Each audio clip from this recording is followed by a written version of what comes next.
ಹೊಸ ಸಿನಿಮಾಗಳು ಬರೋದ್ರಿಂದ ಚಿತ್ರರಂಗಕ್ಕೆ ಕಾರ್ಯೋನ್ಮುಖ ಆಗಕ್ಕೆ, ಚಿತ್ರರಂಗದ ಒಕ್ಕೂಟದವರಿಗೆ ಕೆಲಸ ಕೊಡುವಂಥ ಒಂದು ಅಭಿವೃದ್ಧಿಕೊಂಡು ಹೊಸಬರಿಗೆ ಎಂಕರೇಜ್ ಮಾಡೋ ಜವಾಬ್ದಾರಿ ನಮ್ಮೆಲ್ಲರ ಮೇಲಿದೆ.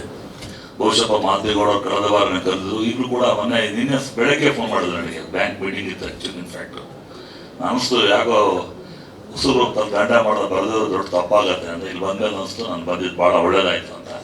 ಯಾಕಂದರೆ ರವಿಶಂಕರ್ ಕೂಡ ನಮ್ಮ ಆತ್ಮೀಯರು. ಹೊಸಬರಿಗೆ ಅವಕಾಶ ಕೊಟ್ಟು ನಾನು ಬೆಳೆಸಿ ನಾನು ಮಾಡಿ ನನಗೆ ಕಷ್ಟ ಗೊತ್ತು. ಯಾವ ಥರ ಎಷ್ಟು ಕಷ್ಟಪಟ್ಟಿದ್ರು, ಯಾವ ಥರ ಮಾಡಿದ್ರು ನನಗೆ ಗೊತ್ತಿಲ್ಲ. ಬಟ್ ನೀವು ಮಾಡಿದ್ದಕ್ಕೆ ಮೊದಲನೇದಾಗಿ ನಿರ್ಮಾಪಕರಿಗೆ, ನಿರ್ದೇಶಕರು, ಭಗತ್ ರಾಜ್ ಅವರು ಒಳ್ಳೆ ರೈಟರ್ ಅಂತ ಕೇಳಿದೆ. ಡೆಫಿನೆಟ್ಲಿ ನೀವು ಚೆನ್ನಾಗಿ ಒಳ್ಳೆ ಕೆಲಸ ಮಾಡಿರ್ತೀರ ಅಂತ ನನಗೆ ಅನಿಸುತ್ತೆ.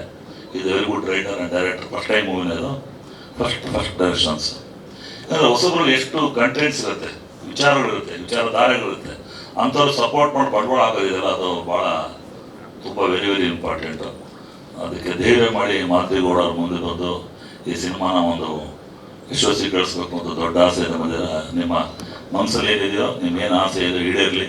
ಭಗವಂತ ಈ ಸಿನಿಮಾ ಹಾಕಿದ ಬಂಡವಾಳಕ್ಕಿಂತ 5 ಬಂಡವಾಳ ಬರಲಿ ಮತ್ತು ಈ 4-6 ಸಿನಿಮಾ ಮಾಡೋ ಶಕ್ತಿ ಕೊಡಲಿ. ಯಾಕಂದರೆ ಮಾಧ್ಯಮ ಮಿತ್ರರು ಯಾವಾಗಲೂ ಹೊಸದು ಎಂಕರೇಜ್ ಮಾಡ್ಕೊಂಡೇ ಬಂದಿದ್ದೀರಾ.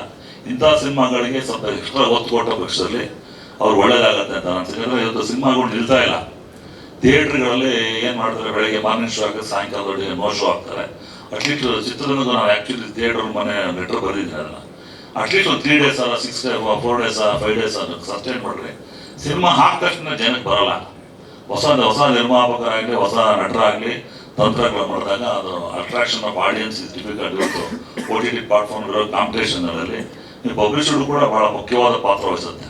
ಇದರಲ್ಲಿ ನಾವು ಜನರು ರೀಚ್ ಆಗೋಂಥ ಕೆಲಸ ಮಾಡಬೇಕು. ಸಿನಿಮಾ ಮಾಡಿ ರಿಲೀಸ್ ಮಾಡಿದ್ಮೇಲೆ ಮಿನಿಮಮ್ 1 week ಸಸ್ಟೈನ್ ಮಾಡುವಂಥ ಶಕ್ತಿ ನಿರ್ಮಾಪಕರು ಇರಬೇಕು. ಅದೆಲ್ಲ ನೋಡಿಕೊಂಡು ಒಂದು ಒಳ್ಳೆ ಡಿಸ್ಟ್ರಿಬ್ಯೂಟರ್ ಇರೋದು.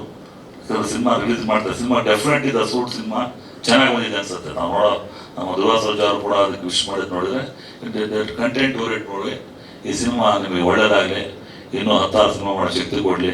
ಮಾದೇಗೌಡ ಅವರಿಗೆ ಪರ್ಟಿಕ್ಯುಲರ್ ರಾಮಸ್ವಾಮಿ ಮಾದೇಗೌಡ ಏನಾರು ಪ್ರೊಡ್ಯೂಸರ್ಗಳು ಊರಾಗಿದೆ.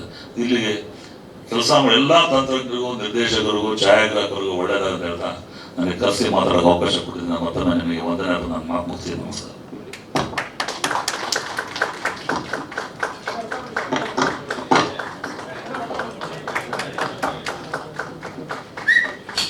ಹೊಸಬರಿಗೆ ಚಿತ್ರತಂಡದ ಈ ರೀತಿ ಸಪೋರ್ಟ್ ಸಿಕ್ಕಿದಾಗ ನಿಜಕ್ಕೂ ಕೂಡ ಬೆಳೆಯುತ್ತಿರುವಂತಹ ಪ್ರತಿಭೆಗಳಿಗೆ ಅದೊಂದು ರೀತಿ ಆನೆ ಬಲ ಬಂದಂಗಾಗುತ್ತೆ. ಸುರೇಶ್ ಸರ್, ನಿಮ್ಗೆ ಹೃದಯಸ್ಪರ್ಶಿ ಧನ್ಯವಾದಗಳು. ಸಪೋರ್ಟ್ ಯಾವತ್ತೂ ಕೂಡ ಹೀಗೆ ಇರಲಿ. ಯಾಕಂದ್ರೆ ಚಿತ್ರ ತಂಡ ಅಂತಂದ್ರೆ ಅಥವಾ ಏನು ನಮ್ಮ ಸ್ಯಾಂಡಲ್ವುಡ್ ಅಂತಂದ್ರೆ ಅದೊಂದು ರೀತಿ ಕುಟುಂಬ ಇದ್ದ ಹಾಗೆ. ಅದರಲ್ಲಿ ಇಂತಹ ಹಿರಿಯರು ಇರಬೇಕು, ಈ ರೀತಿ ಮನಸ್ಸಿರಬೇಕು. ಆಗ ಮಾತ್ರ ಹೊಸ ಪ್ರತಿಭೆಗಳು ಬೆಳೆಯೋದಕ್ಕೆ, ಉಳಿಯೋದಕ್ಕೆ ಸಾಧ್ಯ ಆಗುತ್ತೆ. ಧನ್ಯವಾದಗಳು ಸರ್.